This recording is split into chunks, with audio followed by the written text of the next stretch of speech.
अब हम लोग 91 से देखेंगे क्वेश्चन कितने हैं। वायुमंडल के किस भाग में संवेग ऊष्मा प्रवाह और नमी मात्रा संरक्षित होती है? ये जो होता है भूतल सीमा पर, सरफेस ऑफ बाउंड्री लेयर। इसके बाद हम लोग 92 देखेंगे कि पानी की कठोरता नापने के लिए कैल्शियम का प्रयोग किया जाता है। कैल्शियम एंड मैग्नीशियम जो होते हैं उससे पानी की कठोरता को मापा जाता है।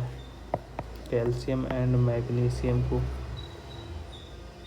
निम्नलिखित में किस शब्द का उपयोग पानी द्वारा शीर्ष उपजाऊ मिट्टी को हटाने की प्रक्रिया के लिए किया जाता है? Leaching. Which one of the following term is used the process of the removal of the top fertile soil by water? तो उसे क्या कहते हैं? उसे हम लोग कहते हैं सॉइल इरोजन। जैसे ये हमारी खेत हो गया, ये यहाँ पर मिट्टी है, जब यहाँ पानी डालेंगे तो इससे क्या होगा? इरोजन होगा, सॉइल इरोजन कहते हैं। इसके बाद 94, चंद्रमा की सतह पर बिखरी हुई खंडित सामग्री को क्या नाम दिया जाता है? What is the name of the given to loose and fragmental mental of the moon's surface? तो उसे दिया जाता है क्या? Regolithic soil. चंद्रमा की सतह पर बिखरी हुई और खंडित सामग्री को क्या नाम दिया जाता है? खंडित सामग्री को नाम दिया जाता है रेगोलिथिक सॉइल। इसको याद कर लेना। भार प्रतिशत के अवरोही क्रम में पृथ्वी की पपड़ी का तात्विक संगठन निम्नलिखित में से किस विकल्प द्वारा दिया गया है? The elemental composition of earth crust. The descending order of the bed percentage given by which of the following? तो अर्थ क्रस्ट में कौन कितनी मात्रा में है डिसेंडिंग ऑर्डर में? तो इसका अगर हम देखें तो एक मिनट, इसका मैं गूगल ही कर लेता हूँ क्योंकि ये डेटा देना ज़्यादा ज़रूरी है। तो देखते हैं हम इसका गूगल करके, गूगल महाराज क्या बोल रहे हैं। The element composition of earth crust in the descending order of weight percentage is given by.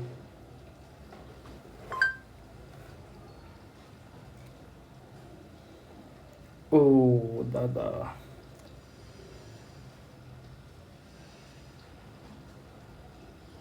मैं चाह रहा था कि डेटा मिल जाता। यस, मिल चुका डेटा हमें।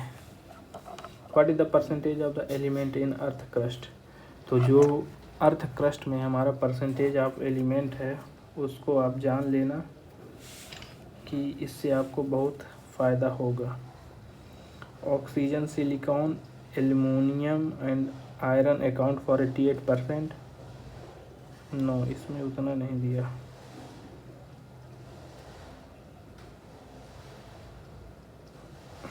टेक्स्ट बुक में देखते हैं टेक्स्ट बुक क्या बोल रहा है। कंटिन्यू। तो arrange the following element in the composition of the earth crust descending order. Okay, तो इसका हम देखते हैं सल्यूशन। देखो, ओके मिल गया।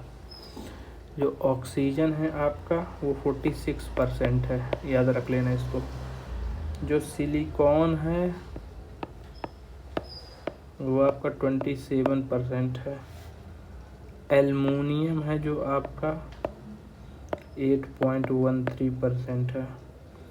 और जो आयरन है वो 5.00% है। और कैल्शियम है 3.36% है। तो जो क्रस्ट होती है वो outermost solid part of earth. The thickness of the crust varies under the oceanic and continents. जो क्रस्ट का होता है तो ओशियन और कॉन्टिनेंट में अलग अलग होते हैं, ठीक है। तो देखो यहाँ पर क्या है कि डिसेंडिंग ऑर्डर, तो पहले सबसे ज़्यादा कौन सा है? ऑक्सीजन। ऑक्सीजन नहीं दिया है इसमें तो कोई बात नहीं।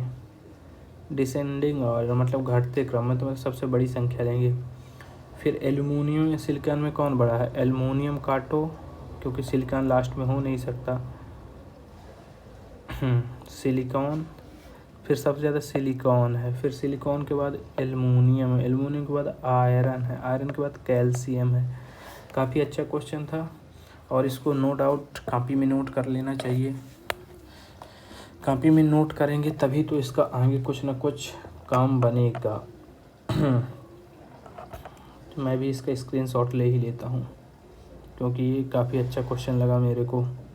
चलो, what is the full form the CPCB, central pollution for, नहीं CPCB central pollution control board, central for, oh what happen, लो पूरा सिस्टम ही ख़राब हो गया।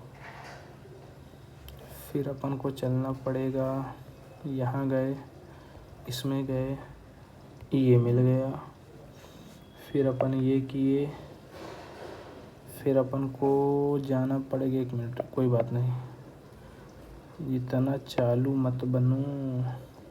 1070 में तो नहीं था भैया, ये इजिप्ट 52 नहीं 90 नंबर क्वेश्चन था। ठीक है,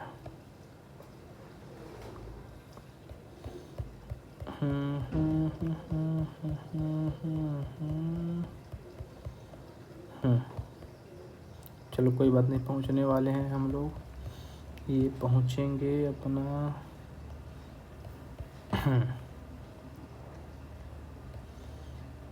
कांग्रेस भी नहीं ना, अच्छा 98 में। ओके, यहाँ पर हम क्या देख रहे थे, यहाँ पर जो हम देख रहे थे पहले सबसे ज़्यादा ऑक्सीजन, फिर सिलिकॉन, फिर एल्युमिनियम, फिर आयरन, फिर कैल्शियम। तो इसको याद कर लो, ओ एस आई अल आइका, OSI लिखो, OSI अल आइका, OSI अल आइका। इसको आप अगर याद करना चाहेंगे तो आप इसको क्या याद करेंगे, निमोनिक्स बना लेना, OSI अल आइका, OSI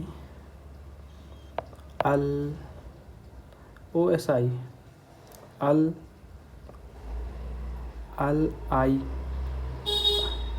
aluminium, iron, calcium, OSIAIC। Okay, जो भी बनाना हो, aluminium. What is the full form, central pollution control board, central pollution control board. चलो ठीक है, इसके बाद when did the third battle of Panipat take place, Panipat का तृतीय युद्ध हुआ था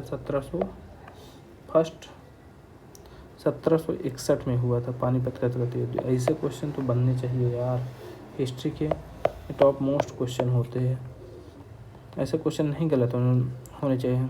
ब्रिटिश और भारतीय प्रतिनिधियों के बीच गोलमेज सम्मेलन कब हुआ,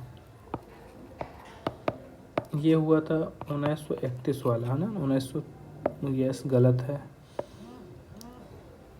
ये गलत है, ये गलत है, 1930 से 1932 तक हुआ था ना, यस 1930 से 31 में फर्स्ट, 1932 में दूसरा, नहीं 1930 में पहला, 1931 में, 1932 में दूसरा। चलो ठीक है। गांधी इरविन समझौते की विशेषता नहीं थी, भारतीय राष्ट्रीय कांग्रेस द्वारा गोलमेज सम्मेलन पर सहमति व्यक्त की गई थी, गलत, ये तो नहीं है यार। कांग्रेस द्वारा सबने आंदोलन रोक दिया गया था, ये भी गलत है। ब्रिटिश सरकार ने कांग्रेस की गतिविधियों को प्रतिबंधित करने वाले अध्यादेश जारी को वापस ले लिए थे, गलत। ब्रिटिश सरकार ने नमक कर हटाने का इनकार कर दिया। गांधी इरविन समझौते की विशेषता नहीं थी, तो यहाँ पर गांधी इरविन समझौता आपको पता होना चाहिए, विशेषता नहीं थी, ये नमक कर नहीं हटाने वाली तो थी। भारतीय राष्ट्रीय कांग्रेस गोलमेज सम्मेलन पर सहमति व्यक्त की गई थी, ठीक है। अब देखो हम नंबर 100 तक पहुँच चुके हैं। निम्नलिखित में कौन सा माउंटबेटन योजना की विशेषता नहीं थी, गांधी इरविन, फिर माउंटबेटन, ये सब ऐसी चीज़ें हैं कि आपको याद होनी चाहिए। गांधी इरविन समझौता क्या था, चलो। ब्रिटिश भारत को 2 राज्यों में विभाजित करना, सत्ता के हस्तांतरण की तिथि 15 फरवरी 1947, तो बड़ा संविधान मुस्लिम क्षेत्रों पर ही लागू हो गई, ये तो गलत है। ब्रिटिश भारत के सम्राट शीर्षक का उपयोग नहीं करेगा। भारत और पाकिस्तान के बीच का ऑपरेशन जिब्राल्टर था। भारत और पाकिस्तान के बीच में किस युद्ध का मूल कारण ऑपरेशन जिब्राल्टर था? यार ऑपरेशन जिब्राल्टर मैंने भी नहीं पढ़ा, ये कहाँ से आ गया क्वेश्चन। काफ़ी ट्रिकी क्वेश्चन है, एमपी टीचर एलिजिबिलिटी वाले, काफ़ी अच्छा लगा। जिब्राल्टर, ऑपरेशन जिब्राल्टर क्या है? ऑपरेशन पाकिस्तान की जम्मू कश्मीर में घुसपैठ करने की रणनीति का कोड नाम था जो भारतीय शासन के खिलाफ विद्रोह शुरू करने के लिए किया गया था। ओके, और यह अभियान अगस्त 1965 में शुरू किया गया था। ओके, चलो पता चल गया। 1965 में जब पाकिस्तान का युद्ध हुआ था ना, तो पाकिस्तान की जो सेना थी वो सीधे इंडिया में घुस आई थी, क्योंकि भारत पाकिस्तान का युद्ध 1965 में हुआ था, तो उसी को पाकिस्तान ने नाम दिया था ऑपरेशन जिब्राल्टर। निम्नलिखित में किस व्यवसाय में स्थानीय और केंद्रीय वित्त को अलग करने का पहला कदम उठाया है? Which of the following victory, Lord Ripon है कहीं यहाँ पर। Which of the following victory took place step the separate of the local and central finance. स्थानीय और केंद्रीय वित्त को अलग करने का कदम उठाया था, ये कौन हो सकते हैं? ये हो सकते हैं Lord Mayo, Lord Ripon. British सरकार के खिलाफ 1931 का एका आंदोलन मूल रूप से निम्नलिखित में किस समुदाय से था? ब्रिटिश सरकार के खिलाफ 1921 का एका आंदोलन मूल रूप से निम्नलिखित में से किस समुदाय से संबंधित था?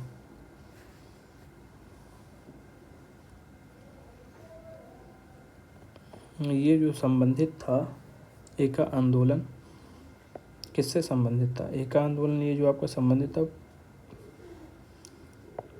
फार्मर से। किससे? फार्मर से संबंधित था एक आंदोलन। ठीक है, अच्छी चीज़ है जब फार्मर से संबंधित था तो। कारखाना नॉन कहते हैं जिन कारखानों में अधिक श्रमिक है तो वो कैंटीन की व्यवस्था की जानी चाहिए। कारखाना अधिनियम में ये कहा गया कि जिन कारखानों में 250 से अधिक श्रमिक हैं उनमें व्यक्त किया जाए। निम्नलिखित में से किस संस्था का उद्देश्य भारत में भारतीयों की स्थितियों के बारे में इंग्लैंड की जनता को प्रभावित करता था? किस संस्था को भारत में भारतीयों की स्थितियों के बारे में इंग्लैंड की में जनता को प्रभावित करता था? Bombay presidency association, east India association, Poona सार्वजनिक सभा, बंगाल ब्रिटिश इंडियन सोसाइटी। तो जो ईस्ट इंडियन एसोसिएशन था ना, वो भारतीयों की स्थितियों के बारे में इंग्लैंड की जनता को प्रभावित करता था। B number. स्वतंत्रता संग्राम के दौरान राष्ट्रवाद की भावना को प्रेरित करने के लिए अमर सोनार बांग्ला की रचना किसने की? बंकिम चंद्र चटर्जी, ये रविंद्र। अमर सोनार बांग्ला बांग्लादेश का राष्ट्रगान है, इसी को रविन्द्रनाथ टैगोर ने किया था। भारत के संविधान के प्रारूप समिति के अध्यक्ष ड्राफ्ट BR अम्बेडकर।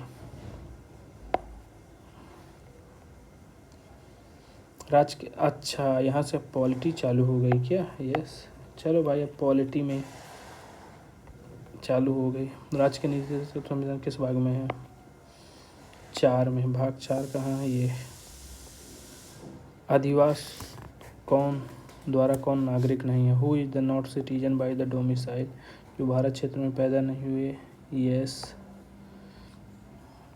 अधिवास द्वारा कौन नागरिक नहीं है? जिनके माता पिता भारत के क्षेत्र में पैदा हुए, सिटीजन बाय डोमिसाइल। जो भारत के संविधान में प्रारंभ होने के बाद से भारत के क्षेत्र में समान रूप से रह रहे हैं। जो भारत के संविधान में लागू होने के ठीक पहले कम से कम 5 वर्षों के लिए भारत के क्षेत्र में समान रूप से निवासी हो रहा है। Who is not a citizen bye domicile, तो जो भारत के संविधान के प्रारंभ होने के बाद से भारत के क्षेत्र में समान रूप से रह रहा है, ये तो नागरिक है ना गुरु। सामूहिक उत्तरदायित्व, कलेक्टिव रिस्पॉन्सिबिलिटी, आर्टिकल 75 की में बात कही गई है कलेक्टिव रिस्पॉन्सिबिलिटी की। अच्छे क्वेश्चन है। निम्नलिखित में कौन सा संघीय संविधान की आवश्यक विशेषता नहीं है? शक्तियों का वितरण है, संविधान की सर्वोच्चता है, सरकार का अध्यक्षीय स्वरूप, एक लिखित संविधान है, लेकिन सरकार का अध्यक्षीय स्वरूप ये नहीं है। भारत में मरने का अधिकार की क्या स्थिति है? फंडामेंटल राइट है, yes it is true. Unconstitutional right है, राइट ऑफ फ्रीडम है। मौलिक अधिकार थोड़ी है मरने का अधिकार, अनकॉन्स्टिट्यूशनल राइट है, असंवैधानिक अधिकार है, ध्यान रखना मरने का अधिकार। लोकसभा या राज्यसभा में पेश किया गया एक साधारण विधेयक कानून बन जाता है जब राष्ट्रपति का जब दोनों सदनों द्वारा पारित किया राष्ट्रपति की सहमति प्राप्त हो, यस ए नंबर। भारत के राज्यों के बीच विवाद सर्वोच्च न्यायालय की किसके अधीन आता है? यह आता है एडवाइजरी नहीं, ओरिजिनल जो सलाहकार मूल क्षेत्र का रद्द करके, यस इट इज़ ट्रू। मूल आर्टिकल 143 के तहत है शायद। रिट जारी करने के लिए उच्च न्यायालय का अधिक विस्तार निम्न तक है। The High Court authority of the issue writs extend to the constitutional right, statutory rights, fundamental right. All of the given option are the correct. Yes, constitutional में कर सकता है, स्टेटरी में कर सकता है, फंडामेंटल में कर सकता है, तीनों में कर सकता है। निम्नलिखित में दिल्ली सुल्तानों में किसके इतिहासकारों ने विरोधी के संयोजन के रूप में संदर्भित किया? Who of the following Delhi Sultanate has been referred by the historian as the combination of opposites? तो मोहम्मद बिन तुगलक, जो कि शिवाजी द्वारा कब्जा कर लिया गया, यह पर्याप्त मात्रा में माल था। शिवाजी ने कहा है यार, बीजापुर, जो कि शिवाजी द्वारा है ना, बीजापुर या कोकण, सूरत जो कि शिवाजी द्वारा कब्जा कर लिया गया, जहाँ पर्याप्त मात्रा में माल था। अ गिफ्ट टू मोनोथिस्ट पुस्तक के लेखक कौन है? इसके लेखक हैं राजा Ram Mohan Roy. A gift to monotheist के जो लेखक हैं, अ गिफ्ट टू मोनोथिस्ट के लेखक कौन? निम्नलिखित में से किस सुधारक ने सत्यशोधक समाज की स्थापना की? सत्यशोधक समाज, ज्योतिबा फुले, यस। सहायक गठबंधन किसके द्वारा? Subsidiary alliance was established by the Lord Wellesley, John Shore, Robert Clive, Lord Dalhousie. सहायक संधि लॉर्ड वेलेस्ली द्वारा।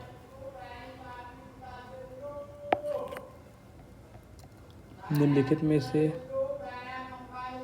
कौन सा देश विश्व स्तर पर सबसे ज़्यादा स्टील का उत्पादन और खपत करता है? भारत या चीन या जापान? स्टील का उत्पादन खपत कर ही कौन सकता है? चीन। ये चीन विश्व का सबसे बड़ा geothermal power plant. The largest geothermal power plant were located in the nation. कहाँ पर है?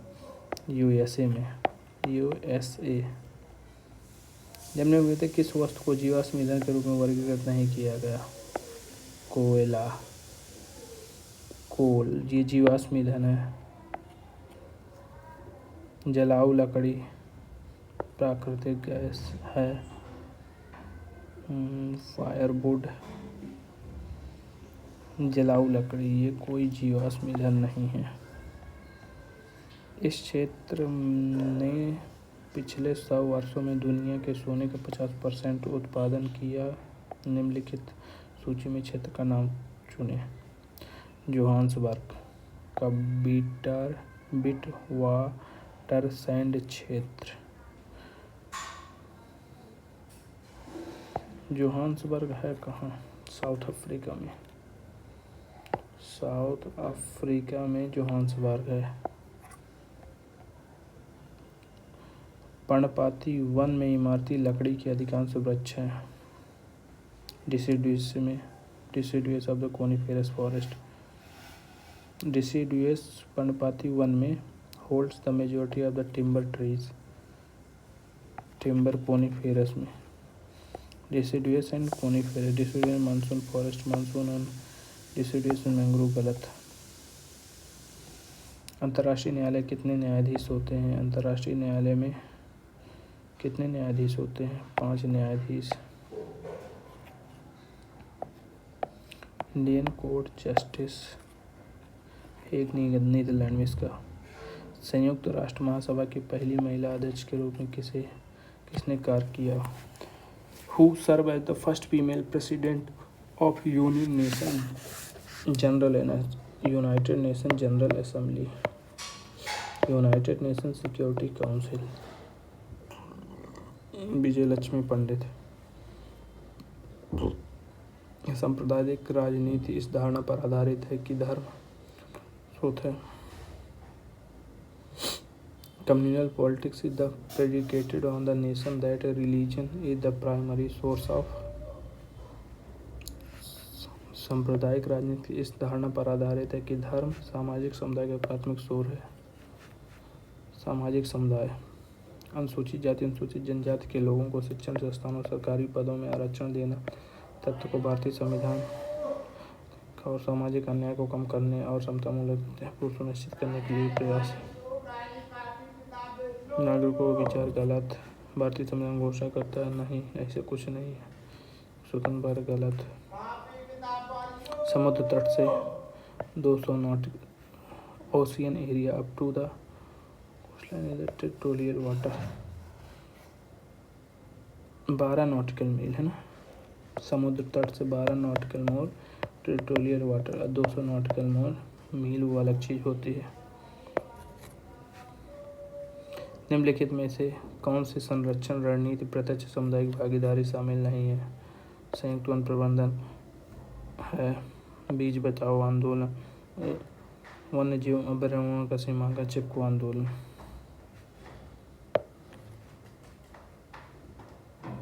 वन्य जीव अभयारण्यों का सीमांकन ये संयुक्त नहीं है, ये भाई फॉरेस्ट का काम है। किस वर्ष भारतीय वन्य जीव अधिनियम? यार ये क्वेश्चन फिर रिपीट हो गया। 1972।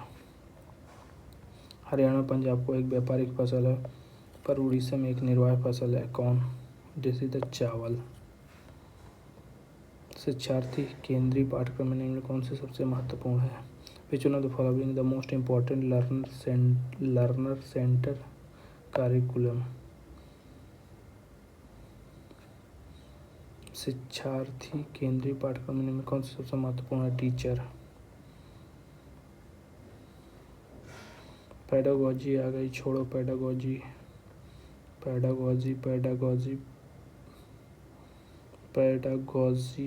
हाँ, पेडागोजी गांधी के अनुसार शिक्षा का आधार था सत्य और पवित्रता, truth and accessibility, truth and purity.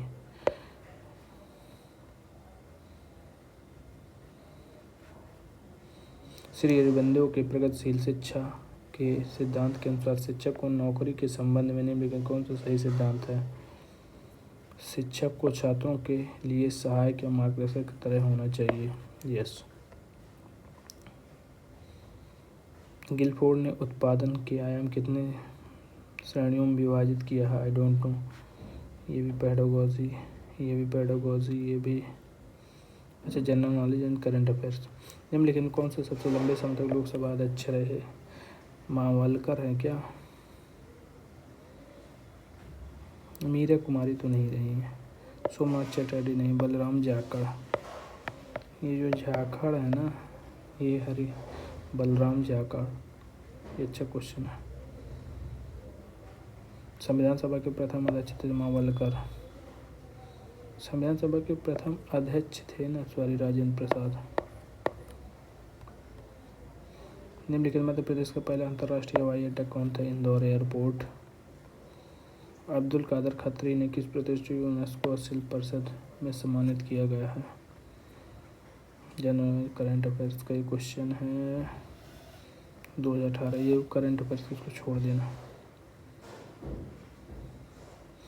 216 206 का क्यूब होता है, ठीक है, तो ये आंसर इसका 6 आएगा। ये रहा रीजनिंग का, तो ऐसे स्टार बराबर माता मान लेना, पिता मान लेना, डैड, ऐसे करके इसका आंसर आता है दादा। तो चलो हमने ये क्वेश्चन पूरे कर लिए हैं। अब इसके बाद देखते हैं कहाँ तक हमने कर लिया, 1015। अब हमारे पास टारगेट बचा है 2024 11 तारीख के पेपर। अब हम फिर करेंगे सॉल्व बाद में। काफ़ी अच्छे क्वेश्चन थे, इनको आपको नोट कर लेना चाहिए। ये 2024 का हम लोग करेंगे बाद में। ओके, चलो बाय।